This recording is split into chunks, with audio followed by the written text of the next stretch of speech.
Odinga, the people's president. Yes.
Jubilee!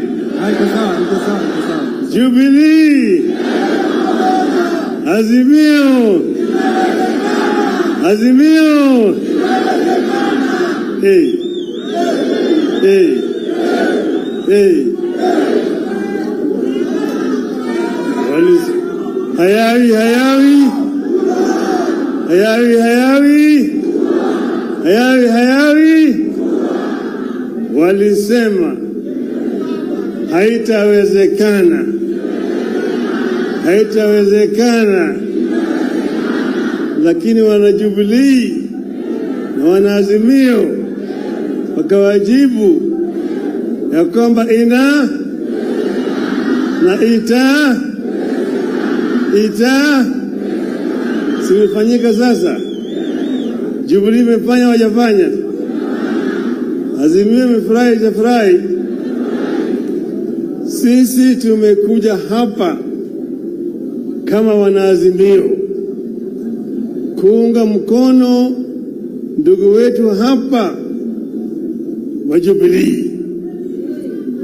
Nataka kutoa shukrani sana kwa ndugu yangu Uhuru Kenyatta kwa kusimama imara na kuhepa vitisho vyote na kusema ya kwamba Jubilee itafanya mkutano siku ya leo. Sasa mimi nimesimama hapa kama mwanaazimio. Nataka kuongea sasa kwa niaba ya Azimio yote. Kuna maneno ambayo mimi nataka kuongea na wale wengine huko. Nitaongea kwanza kwa Kimombo ili wasikie vizuri. Baadaye nitafanya Kiswahili kidogo. On behalf of Azimio, I am honored to join you at this special National Delegates Convention of Jubilee Party, which also serves to kick off the rejuvenation of all Azimio parties. As a coalition, we recognize that we are only as strong as our constituent parties. A strong Jubilee is therefore a strong Azimio. Two, let me take this early opportunity to thank members of Jubilee Party for the passion with which they embraced my campaign and the votes they cast for me as presidential candidate in the face of monumental fraud and lies. I don't take it for granted that millions of voters woke up at dawn in Mount Kenya and other parts of the country, lined up for hours and trusted me with their future by voting for me. I urge you not to give up on that dream of a regime governed by empathy for citizens, honesty and accountability, as opposed to the lies Kenya Kwanza sold and continued to sell. The Jubilee Party carries a special significance to us in Azimio precisely because of attacks it has endured and efforts of the state to kill or co-opt it forcibly into Kenya Kwanza. Should Jubilee be subdued, multi-party democracy will be under serious threat in our country. Accountability will be severely compromised. Uncouth manners and barbaric politics will be cemented in huge sections of our land, where leaders with such credentials want to hold sway. The end game is for Kenya Kwanza, in its scheme against Jubilee, is to give itself a supermajority in Parliament that will enable it to amend the Constitution towards its desired goals, including possible removal of presidential term limits. In this, the regime is working on a well-trodden path. Kenya Kwanza is working on an arrangement similar to that of 1964 that saw KADU walk across the aisle and join KANU without its members of parliament having to seek fresh mandate. Kenya Kwanza wants to ensure Jubilee as a party does not continue to exist on this side of the aisle.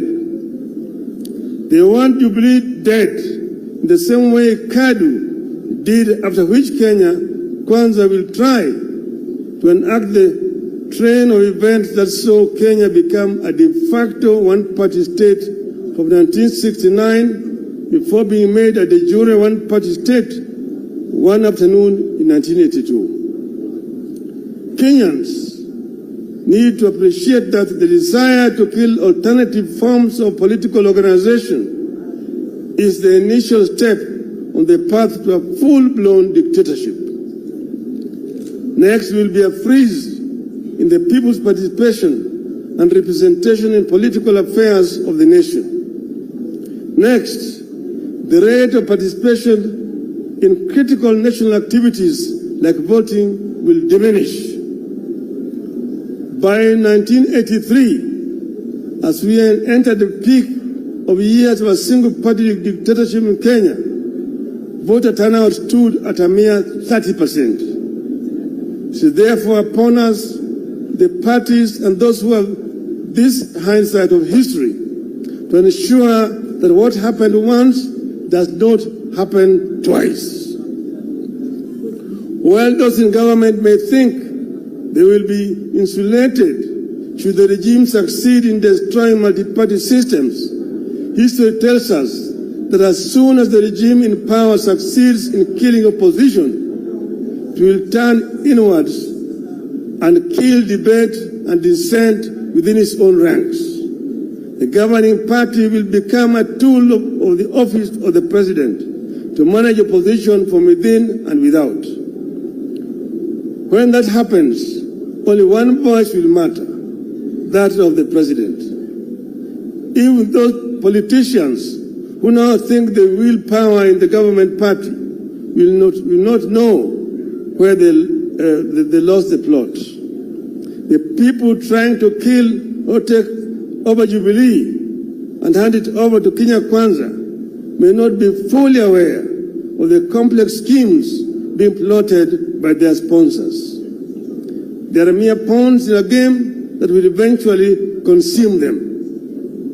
Kenyans will recall that one afternoon in 1982, a few excited members of parliament set and approved the making of Kenya a one-party state. Those excited men and women who voted aye that afternoon in 1982 thought they were punishing other people. A number of them became the very first victims of the snares they thought they were laying for others. Which is why Jubilee's war toward of Kenya Kwanza must be the war of every Kenyan who treasure freedom, the rule of law, and respect for human rights, including the right to associate and to hold and express views freely. I must commend Jubilee Party for remaining strong, focused in the face of sustained state-sponsored onslaught. I am happy that the party recognizes its responsibility to Kenyans to defend and sustain our hard-won multi-party system. More importantly, I commend the Jubilee Party for continuing to fight for lowering of cost of living, electoral justice, inclusivity in appointment in public office, and abolition of excessive taxation of Kenyans. I want to assure you that we will fight this battle together and we will win it together. Failure is not an option. Failure is not an option.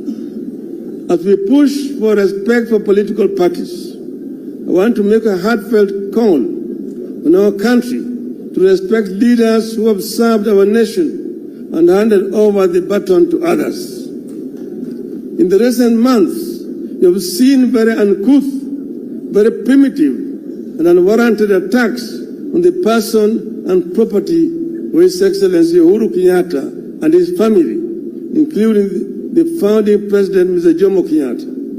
Shame on them. Nothing could be more uncouth than what we have witnessed in this regard, especially when it comes from men and women who call themselves leaders, who expect to be respected once they retire, unless they plan to die in office. I must commend my brother and our fourth president, Uhuru Kenyatta, for the dignity and decorum with which he has borne the insults and abuses for the sake of the stability of the nation, the peaceful coexistence of Kenyans, and the dignity of Kenya's presidency. I personally thank Uhuru for choosing to fly high when they have hit an extreme low.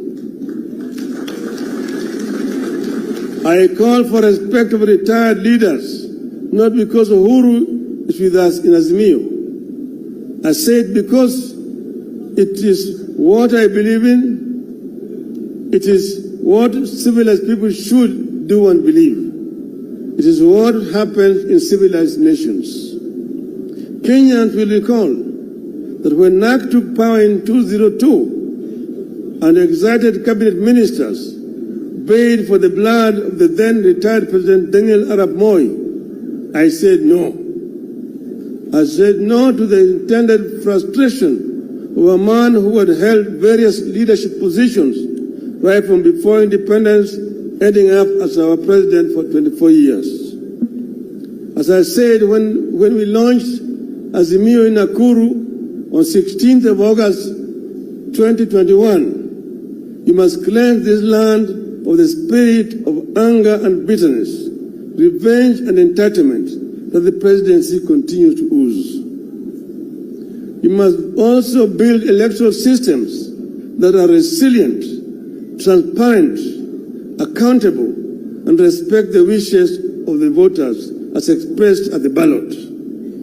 You believe that when leaders and governments lack popular support, as is presently the case, accountability, empathy, democracy, and good governance cannot be expected, and the nation cannot move forward.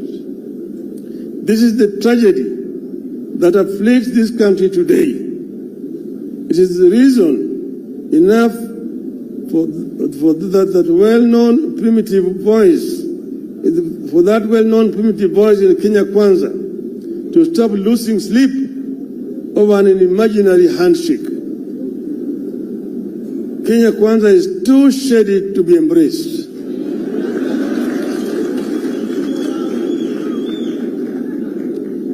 That is why we have agreed to give dialogue a chance.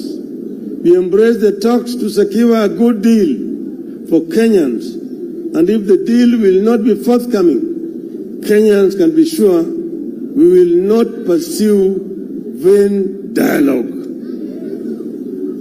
Those who want to take over Jubilee are the same ones who live in the mortal fear over their positions and political future.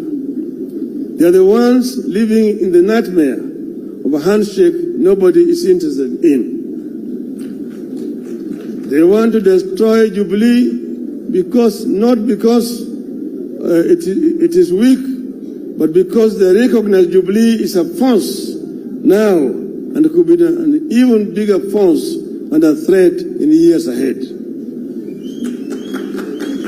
I urge you to stay focused in creating an atmosphere that will allow the country to take a critical look at traditions and institutions with a view to creating an atmosphere for constitutionalism to take off and thrive. I therefore encourage you to implement the resolutions of this convention with the confidence that the full force of Azimio la Umoja is covering your back. God bless Jubilee Party. God bless Azimio. God bless Kenya.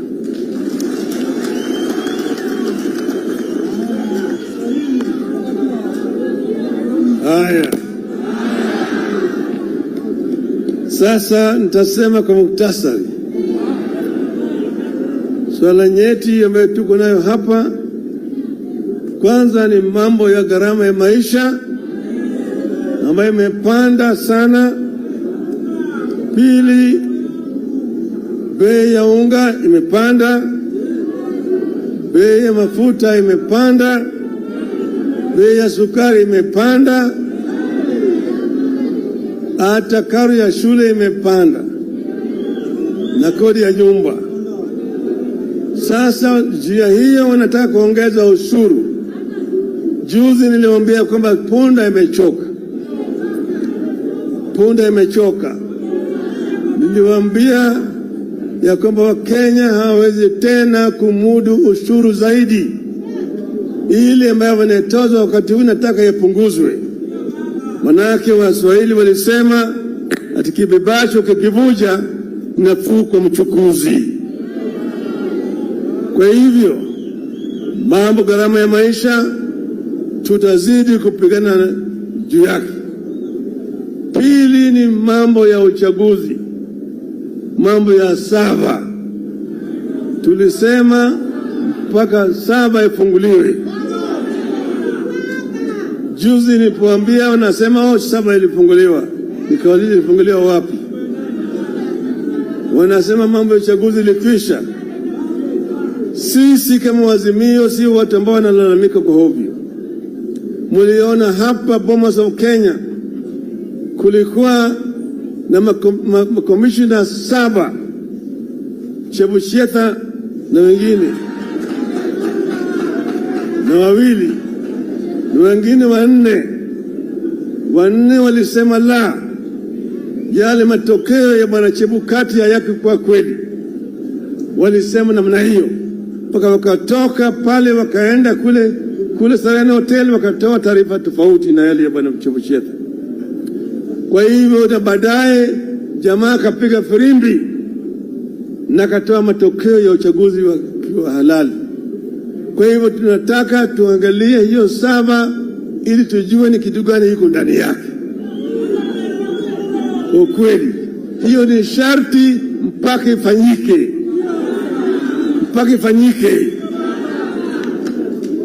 Tatu, tumesema hatutaki kuona kama watu wanaingilia mambo ya ndani ya vyama vya Azimio. Kwa upande mmoja wanasema wanataka kuimarisha multi-party democracy, badilisha weka ofisi ya kiongozi wa upinzani katika bunge. Kwa upande hii unaua Jubilee, unaingia ODM, kwa hivyo unaingia ndani ya Wiper. Tumesema hii hatutakubali. Wale ambao wameingia kwa biashara ya umalaya ya siasa, kama umeingia biashara ya umalaya ya siasa, jiuzulu. Ile tikiti ambayo ulipewa rudi kwa wananchi, uchaguliwe upya. Mimi nilipotoka katika chama changu cha Ford Kenya kaingia NDP, nilijiuzulu kwa bunge, nikarudi hapa kwa watu wa Lang'ata, wakanichagulia tena kama mbunge wa Lang'ata. Wengi walitoka namna hiyo. Marehemu Dr. Protas huko Kisii Likoa, Umanyi, Shamala, Apili Wawire, Aniri na kadhalika. Wengi walijirudi katika uchaguzi.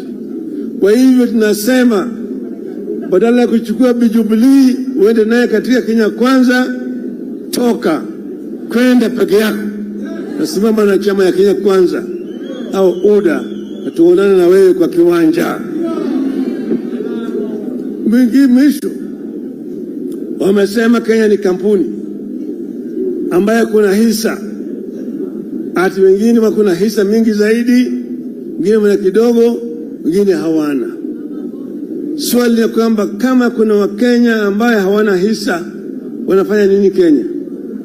Wanafanya nini Kenya? Kama hatuna hisa, unatutoza ushuru ya sababu gani? Wanasema tulipe 3% ya pesa yetu na nyumba waweze kujengea sisi.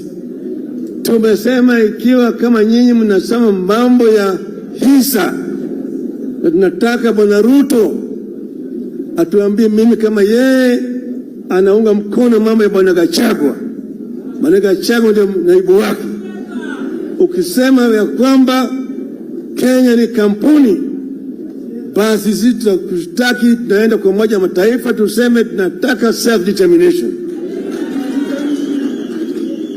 We cannot be treated as second class citizens, that only those who voted for Kenya Kwanza are entitled to employment and entitled to services by this government. If that is the case, then the rest of Kenyans will ask for self-determination. Tumesema hao watu wamedhulumu Kenya zaidi. Kila siku wako kwenye runinga wanapiga kelele, wanabweka kwa Kenya. Sisi kama Wakenya hatuwezi kutishwa. Kwa hivyo kama nyinyi mnataka mazungumzo, tulisema mwezi moja. Sasa imebaki siku 14. Siku 14 imebaki. Kama yule kamati ya Otiende na yule mwenzake haijawezi kupata suluhisho kwa mambo matatu: mambo ya gharama ya maisha; pili, mambo ya sava; na tatu ni mambo ya vyama ziwe huru. Tutarudi uwanjani. Na uwanjani sisi hatuwezi kutishwa. Tutasimama imara. Mko tayari? Mko tayari? Mko tayari? Nione mkono hapa.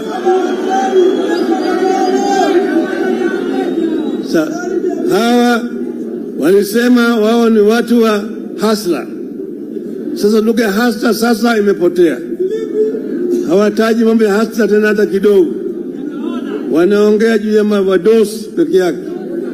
Na wale wadosi ambao wanaongea juu yao ni wale ambao wanaiba rasilimali yetu. Maana kashfa kila siku mambo hii ya ati neti ya umbu pale. Ni nani yuko pale? Si mnajulikana? Bwana Richieta na watoto wake. Watu wanajulikana. Mambo ya sukari.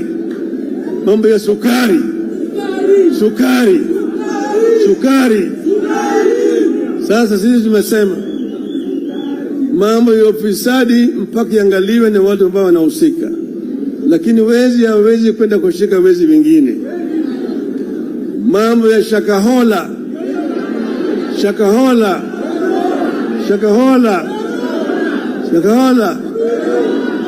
tulisema tuliona Bwana Makenzi katika Ikulu, walikuwa naomba pamoja. Shakahola ni State House Annex. Wale waweze kufanya uchunguzi ya Shakahola. Ndio niwaambia Bwana Ruto, wewe koma kabisa, huna uwezo wa kuunda tume ya kufanya uchunguzi, wewe ni mshukiwa.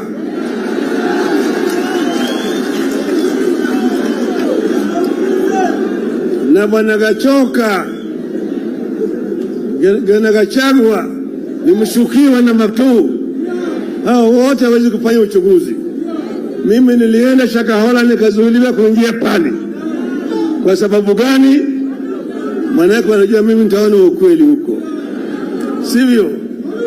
Kwa hiyo sisi tunasema Wakenya sasa wamechoka. Miezi 8 peke yake imetosha. Punda imechoka, punda imechoka. Tunataka mabadiliko. Si tunataka mabadiliko? Wangapi wanataka mabadiliko? Nione mkono hapa. Jubilee, Jubilee, Azimio, Azimio. Asanteni sana.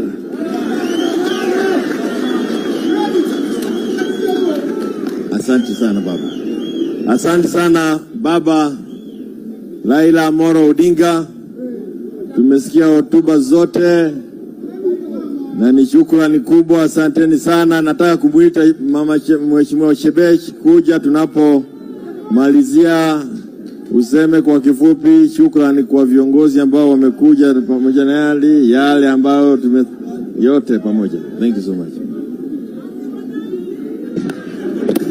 Jubilee, Jubilee.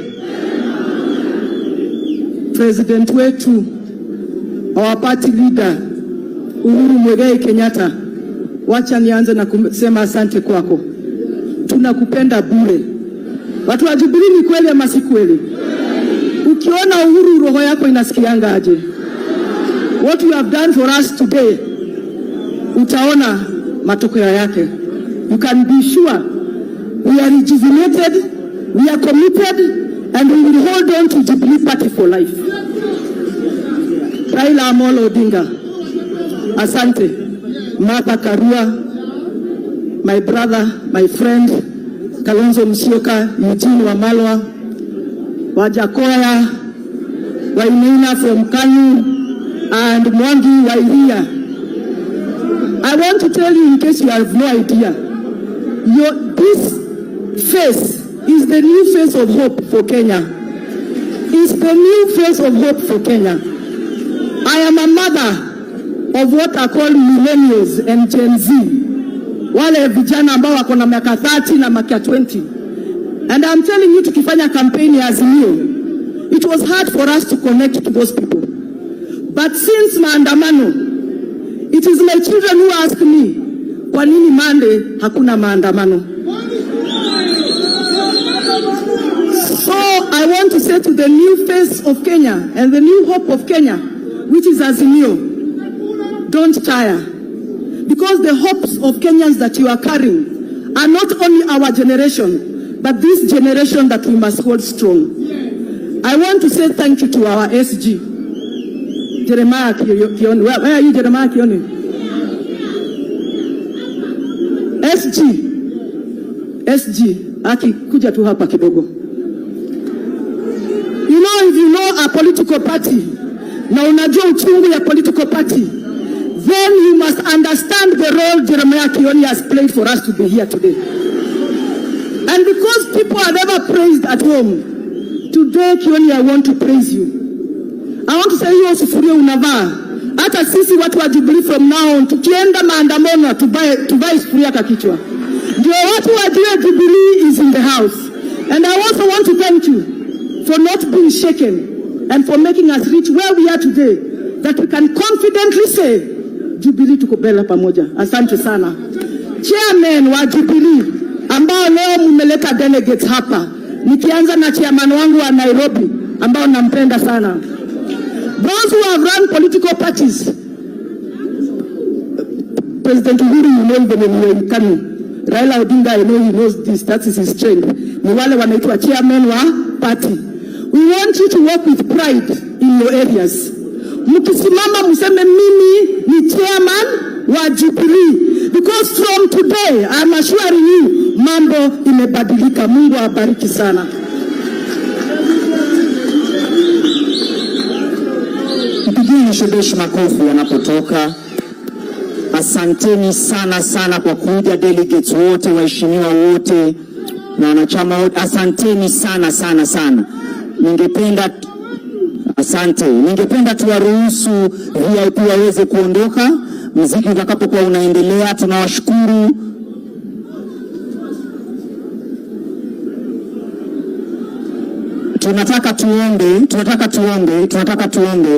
Tunataka tuombe. Reverend pale ulipo, Reverend njoo tufungie na maombi. Reverend naomba utufungie na maombi. Reverend naomba utufungie na maombi. MCA wa Idhaka